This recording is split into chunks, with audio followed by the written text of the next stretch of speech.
सभी भक्तजनों को जय श्री कृष्ण। श्री सुखदेव जी कहते हैं, परीक्षित, जब भगवान शंकर ने यह सुना कि श्री हरि ने स्त्री का रूप धारण करके असुरों को मोहित कर लिया और देवताओं को अमृत पिला दिया, तब वे सती देवी के साथ बैल पर सवार हो समस्त भूत गणों को लेकर वहां गए जहां भगवान मधुसूदन निवास करते हैं। भगवान श्री हरि ने बड़े प्रेम से गौरी शंकर भगवान का स्वागत सत्कार किया।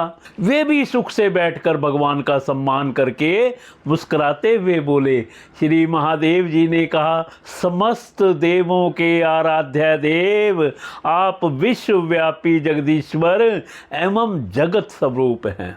समस्त चराचर पदार्थों के मूल कारण ईश्वर और आत्मा भी आप ही हैं। इस जगत के आदि, अंत और मध्य आपसे ही होते हैं, परंतु आप आदि, मध्य और अंत से रहित हैं। आपके अविनाशी स्वरूप में दृष्टा, दृश्य, भोगता और भोग्य का भेदभाव नहीं है। वास्तव में आप सत्य चिन्मात्र ब्रह्म ही हैं। कल्याणकामी महात्मा लोग इस लोक और परलोक दोनों की आसक्ति एवं समस्त कामनाओं का परित्याग करके आपके चरण कमलों की ही आराधना करते हैं। आप अमृत स्वरूप, समस्त प्राकृत गुणों से रहित, शोक की छाया से भी दूर, स्वयं परिपूर्ण ब्रह्म हैं। आप केवल आनंद स्वरूप हैं। आप निर्विकार हैं।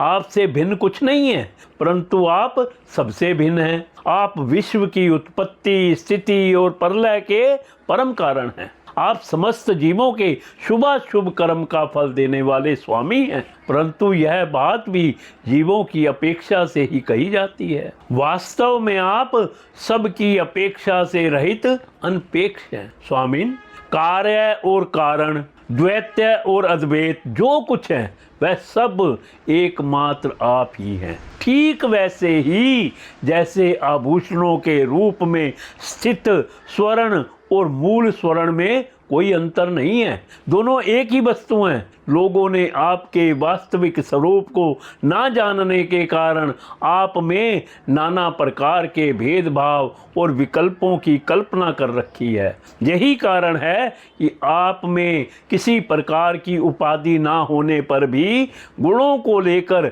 भेद की प्रतीति होती है। प्रभु, कोई कोई आपको ब्रह्म समझते हैं तो दूसरे आपको धर्म कहकर वर्णन करते हैं।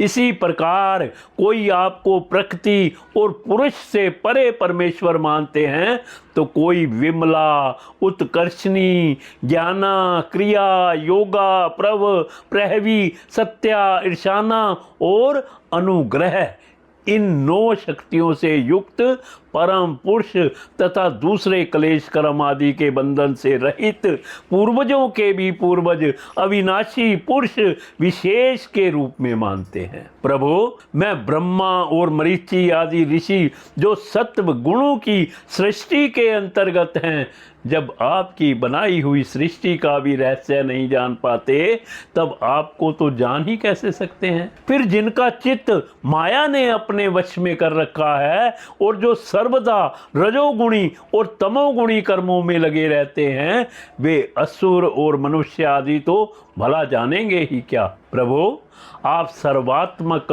एवं ज्ञान स्वरूप हैं, इसीलिए वायु के समान आकाश में अदृश्य रहकर भी आप संपूर्ण चराचर जगत में सदा सर्वदा विद्यमान रहते हैं तथा इसकी चेष्टा, स्थिति, जन्म, नाश, प्राणियों के कर्म एवं संसार के बंधन, मोक्ष सभी को जानते हैं। प्रभु, आप जब गुणों को स्वीकार करके लीला करने के लिए बहुत से अवतार ग्रहण करते हैं तब मैं उनका दर्शन करता ही हूँ।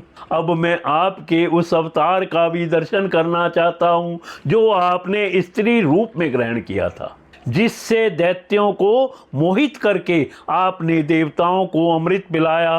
हे स्वामिन, उसी को देखने के लिए हम सब आए हैं। हमारे मन में उसके दर्शन का बड़ा कौतूहल हो रहा है।